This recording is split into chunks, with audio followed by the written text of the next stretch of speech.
Olá! Hoje a gente vai falar sobre a inserção de tabelas dentro de um documento LaTeX. Imagine que você, ao longo de um documento, queira trazer informações importantes por meio de uma tabela. Bom, existem algumas formas que a gente faria isso em um documento, por exemplo, do Word. Lá nós inseriríamos a tabela por meio de uma ferramenta que nos ajuda na construção da tabela de modo visual. Nós sabemos que no LaTeX todas as construções elas seguem uma construção baseada em uma linguagem de marcação. E na tabela isso não é diferente. A gente vai precisar construir a tabela usando marcações que delimitam, né, a sua construção. Bom, para isso vamos ver como é que funciona, né, a construção dessa tabela. Vamos inserir, antes de tudo, um texto que vai nos ajudar a ancorar, né, o nosso documento, né, na nossa tabela, dentro do documento. Então, para isso, eu vou colocar um texto genérico aqui que a gente vai usar para construir a nossa tabela.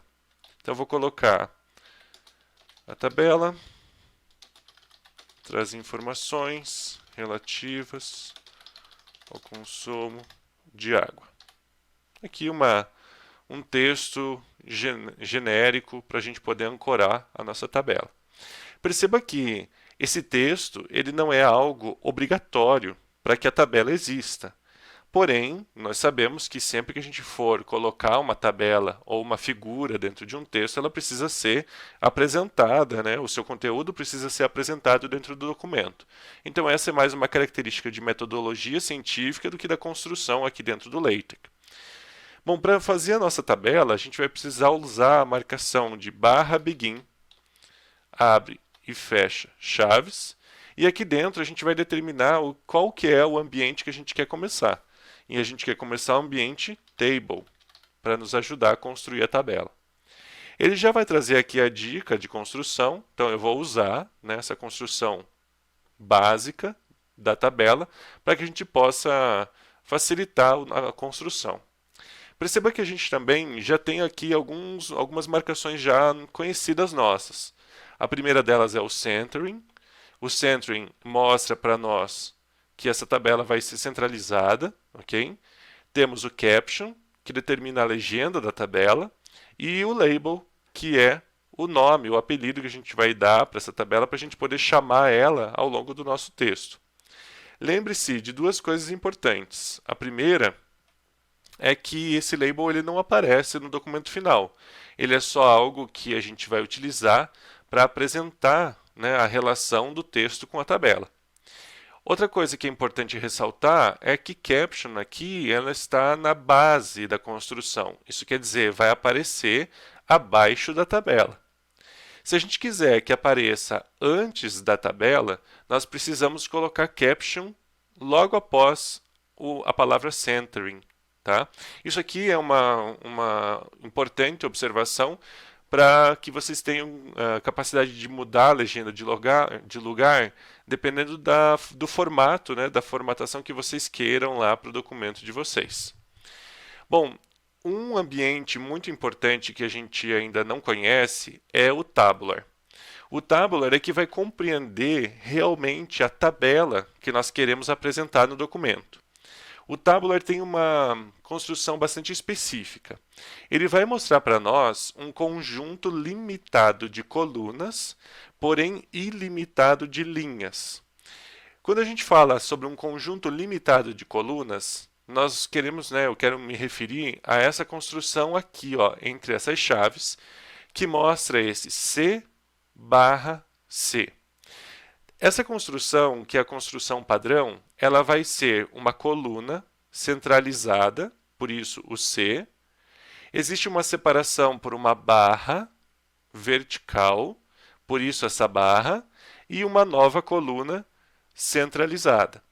Então, essa tabela, ela basicamente vai gerar o quê? Vai gerar uma coluna com um texto centralizado, separado de uma outra coluna com um texto centralizado e com um separador que vai ser a barra vertical. Mas a gente não quer essa construção, né? Vamos construir uma tabela com 3 colunas, um campo, uma linha que vai determinar o título, e aí, por fim, um conjunto de linhas com as informações. Então, vamos fazer o seguinte, vamos mudar essa organização de colunas para que a organização de colunas tenha 3 colunas e a primeira delas seja centralizada, a segunda seja organizada à esquerda e a outra à direita. A gente vai fazer isso apenas para a gente ver a possibilidade de organização, ok?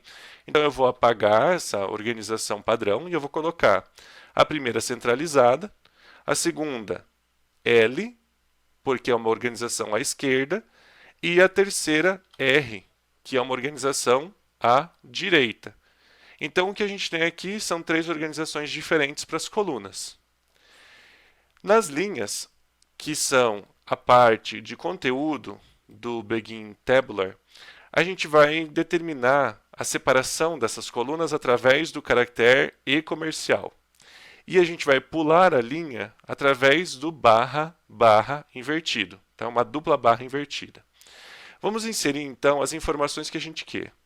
Vamos colocar aqui as informações de consumo de água, né, para 3 locais diferentes, de acordo com uma organização de tempo. Ok? 3 lugares não, desculpa, 2 lugares diferentes. Então, nós vamos colocar aqui consumo, que vai ser a nossa primeira coluna. Vamos separar para a segunda coluna com o uso do E comercial.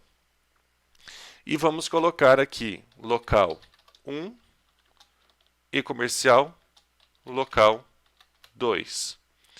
Para pularmos a linha, barra, barra. Dessa forma, quando a gente construir a nossa tabela, nós vamos ter 3 colunas. A primeira vai ser a coluna de consumo, a segunda, a coluna local 1 e a terceira, local 2. Se nós quisermos fazer a separação do título por meio de uma linha, nós podemos inserir o barra H-line. H-line vem de horizontal line. Então, é uma linha horizontal. Nós podemos, então, definir aqui a nossa nova coluna de dados, que vai ser uma coluna de consumo. Ela não vai ter uma informação, mas nós podemos aqui colocar o mês. Então, vamos colocar, por exemplo, o mês de janeiro. No mês de janeiro, o local 1 teve um consumo de 10 metros cúbicos. Então, vamos colocar aqui um E comercial, 10. E o local 2, E comercial, 20. Para pular de linha, barra, barra. Colocaremos, então, mais um mês aqui, fevereiro. E mais 2 valores de consumo. E comercial, por exemplo, 15 e E comercial 5. Como esta é a última linha da nossa tabela, não precisamos fazer o barra barra. Quando a gente compilar, vamos ver o que acontece com a nossa tabela.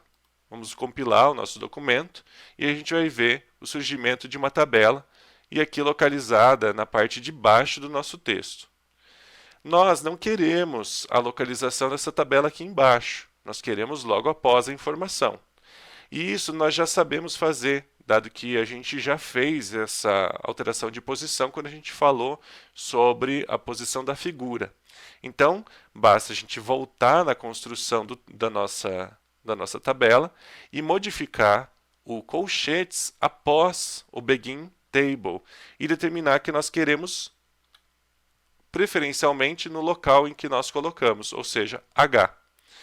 Então, ao compilarmos novamente essa tabela, ela vai aparecer para nós logo após o texto. Bom, apesar dessa construção, né, ter seguido as nossas orientações, ainda assim, existem algumas coisas que nós podemos colocar aqui. A primeira delas é uma linha para determinar o final da tabela. Então, após o mês de fevereiro, poderíamos ter uma linha. E antes do mês antes do título, né, aqui do título das nossas colunas, uma linha também para demarcar o início da nossa tabela. Então, para isso, eu vou voltar aqui e vou inserir uma linha horizontal para começar a nossa tabela. Então, antes de tudo, vou colocar aqui um H-line. E após a marcação de fevereiro, nós vamos pular a linha e iniciar, né, uma nova marcação H-line. Se nós quisermos uma linha dupla, nós podemos colocar um H-line novamente. E ele vai fazer uma dupla linha. Ao compilarmos, teremos como resultado a nossa tabela com uma linha, né, antes da linha de cabeçalho, as nossas informações e uma dupla linha ao final da nossa tabela.